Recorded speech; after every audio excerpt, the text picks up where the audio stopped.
officially on the road, leaving Yellow Springs on our way to the Women's March in Washington, D.C.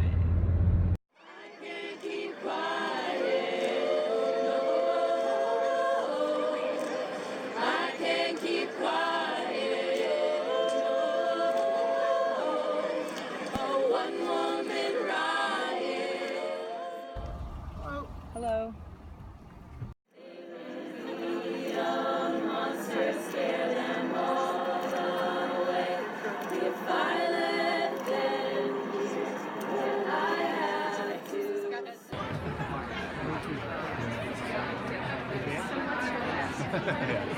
We'll take a walk.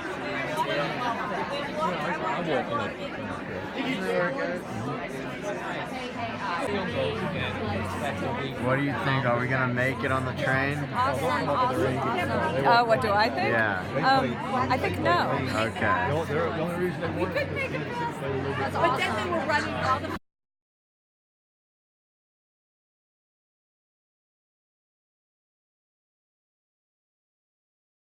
It was easier getting here by car than I ever expected. Way easier. Yes. What about you, Lori? Was it what you expected so far? Oh, I don't know what I expected, but I am just thrilled to be here.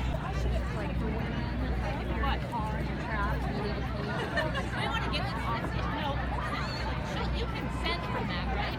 You send from my How can four of us get?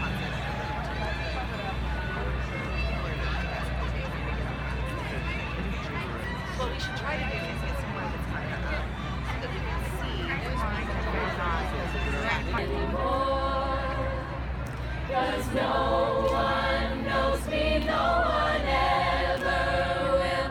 If I don't say something, take that dry blue pill. They may see a monster, they may run away, but I have to do this. I can't keep quiet.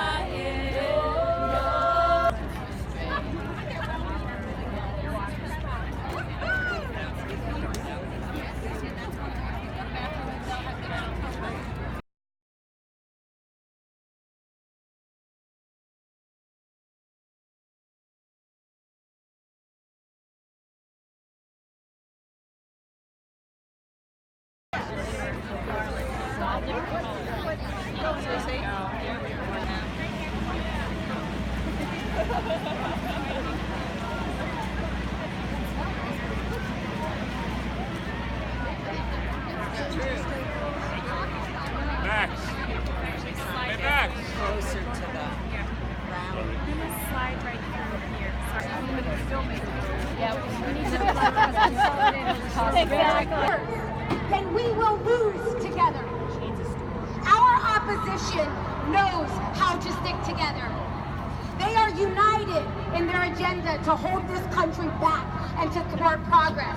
It is in their slogan. So we too must stand here.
So there was a lot of effort in that one to try to get more than that going. Yeah. So He did his best. Yeah, so I mean, really, if you want decent people. Here, hold that for her while she's trying to help.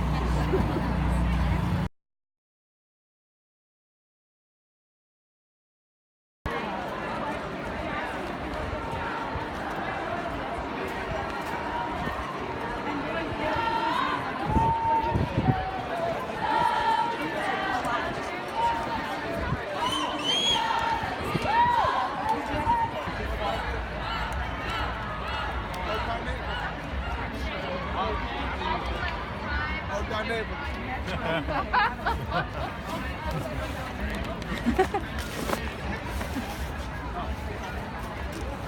Hug thy neighbor.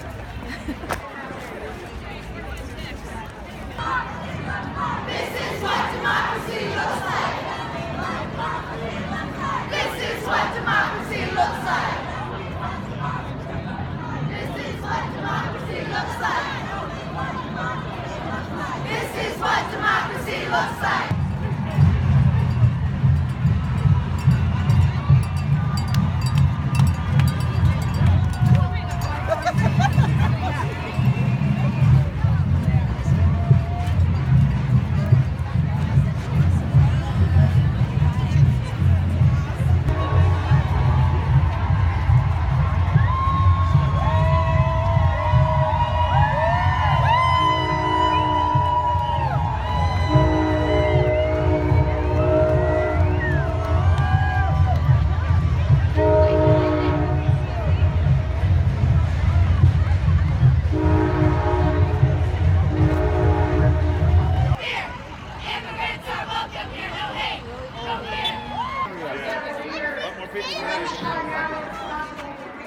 How are you liking it so far? It's great.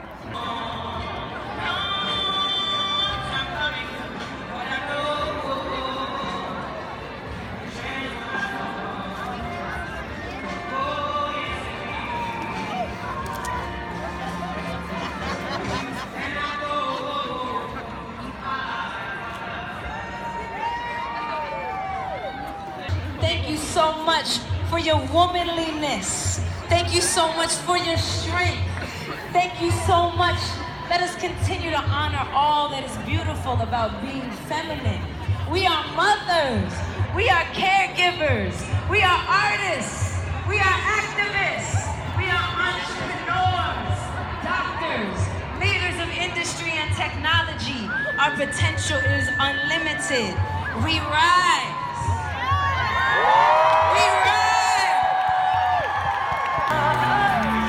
We're walking on fire. These girls are on fire. Put your hands in the air.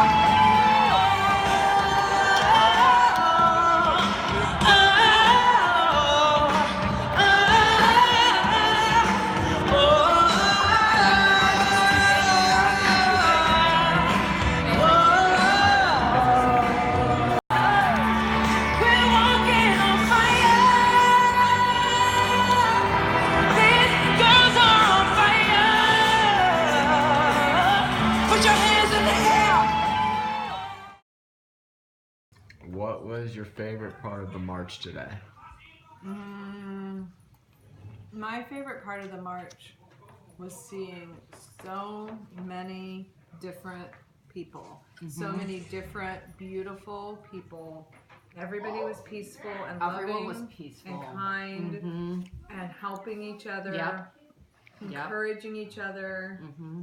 That that, and I think that is what was so upsetting to so many people about the campaign and the fact that Donald Trump was elected after he was the complete opposite of what I just described. Yeah.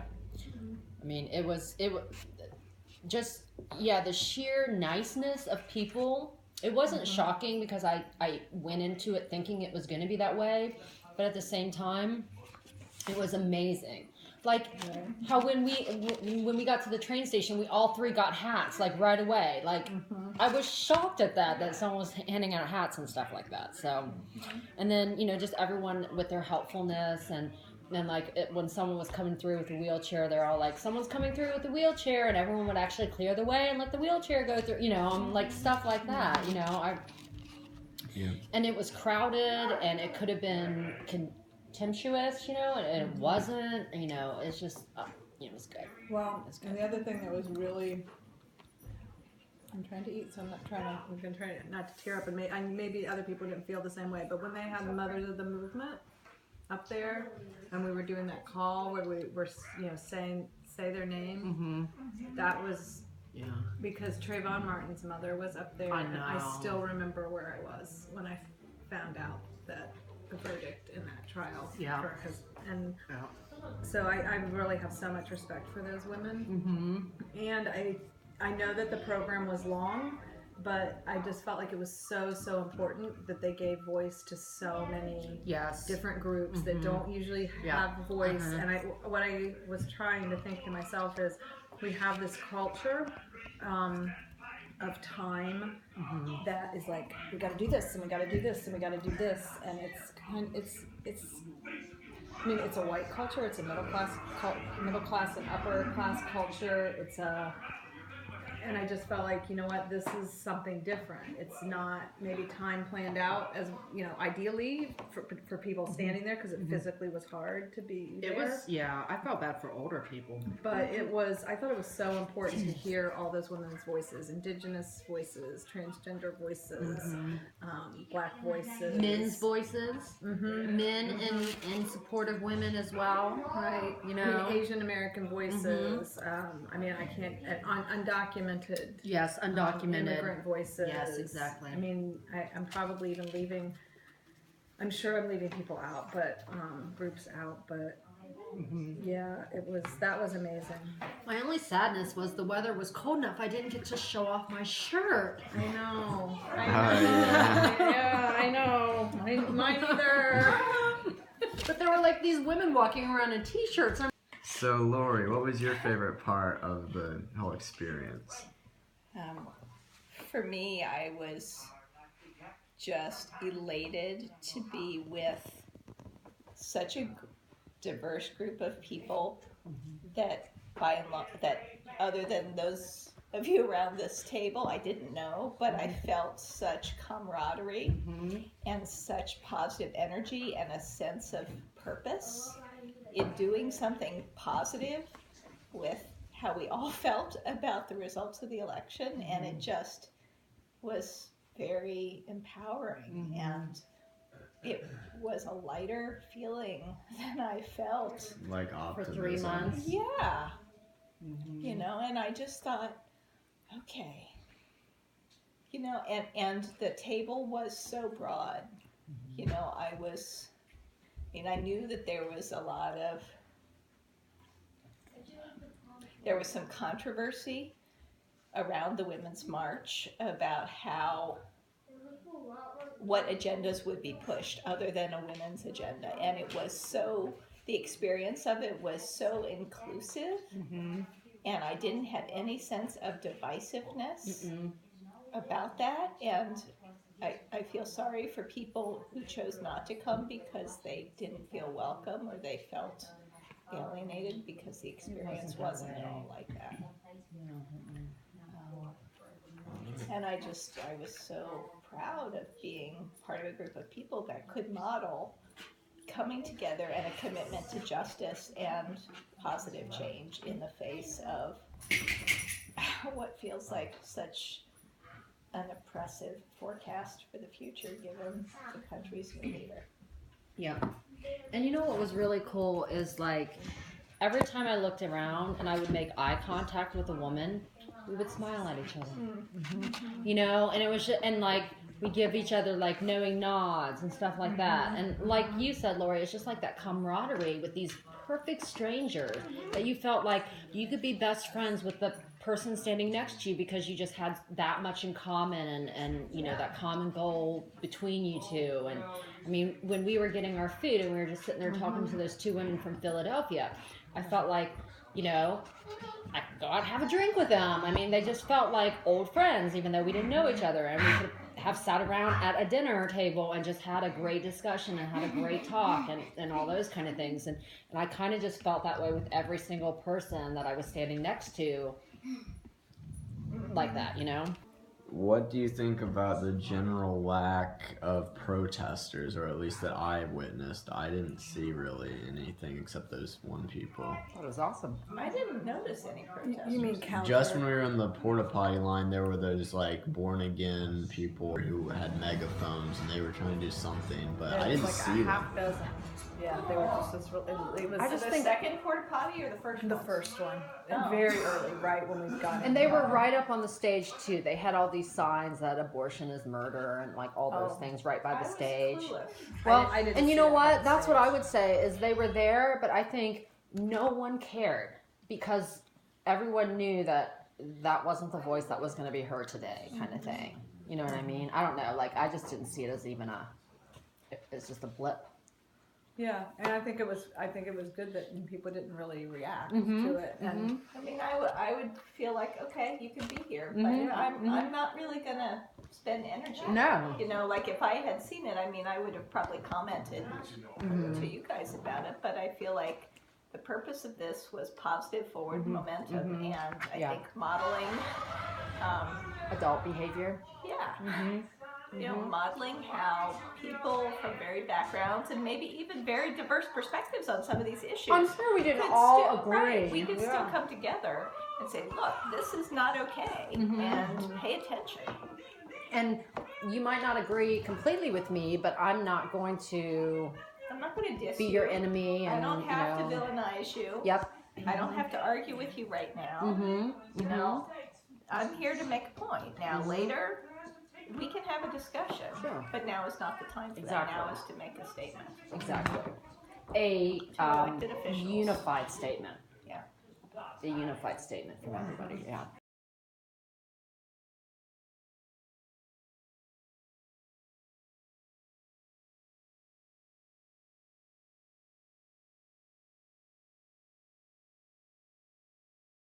I'm going to ask you some questions about what happened after the march. Okay. Do you think the Women's March on Washington was effective? Actually, yeah, I think it was really, really effective. I've seen a lot of energy generated from it since then. Has the march changed your outlook on anything? I think it made me feel like I could really make a change and that I really wanted to. So I came back and I've just kept doing some things. Mostly small things like making calls, but I kind of was looking for like other people that wanted to do things. So I have joined. And I'm connected to a couple indivisible groups, the Greene County Democrats. I've gone to a bystander training. I've gone to a citizens lobby day at the State House. So I'm trying to stay kind of more up to date on state issues because there's so much that happens at the state. I've been pretty active with the indivisible group about the ACA replacement and repeal, which hasn't happened. So far that has been really, really successful. And then I have a little email group of people that mostly aren't on Facebook, which is, I'm not on Facebook, but just kind of like a local group that I send out every week, kind of what I'm going to do, like my plans to educate myself, or donations I'm going to make and calls I'm going to make, or things I'm going to attend or go to, and invite people to go with me. It kind of keeps me accountable to a group that way, gets other people to do things. So yeah, it's made a big change for me. Do you think that any hate groups have tried to take action against women since the march? I don't know if I've heard about that so much.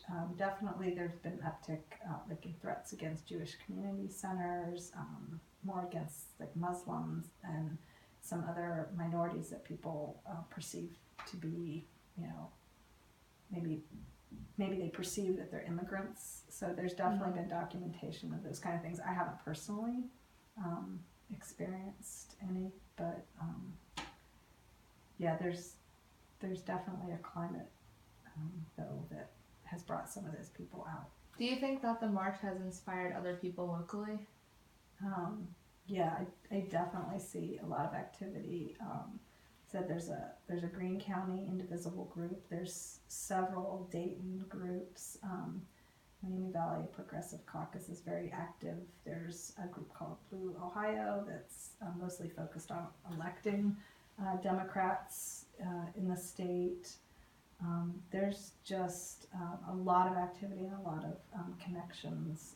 There's a protest just about to go to every week, or some kinds of of training, and most of it is led by women. So I think it absolutely came out of the Women's March. I think when Trump was elected, it's kind of like I don't know if this generation has it, but when I was a kid, it's like your parents would be driving and you'd be acting up in the car and stuff, and they'd say don't make me stop the car, and then and you really didn't want them to stop the car. I feel like women have been driving the car in this country. We've been doing we do a lot of unpaid labor. We do work for less money. We make things run. And I think when Trump got elected, we stopped the car. and I think and so now we're taking care of what we need to take care of, that we were kind of a little too busy because we were too busy driving. I can't keep quiet. I can't keep quiet. Oh, one more.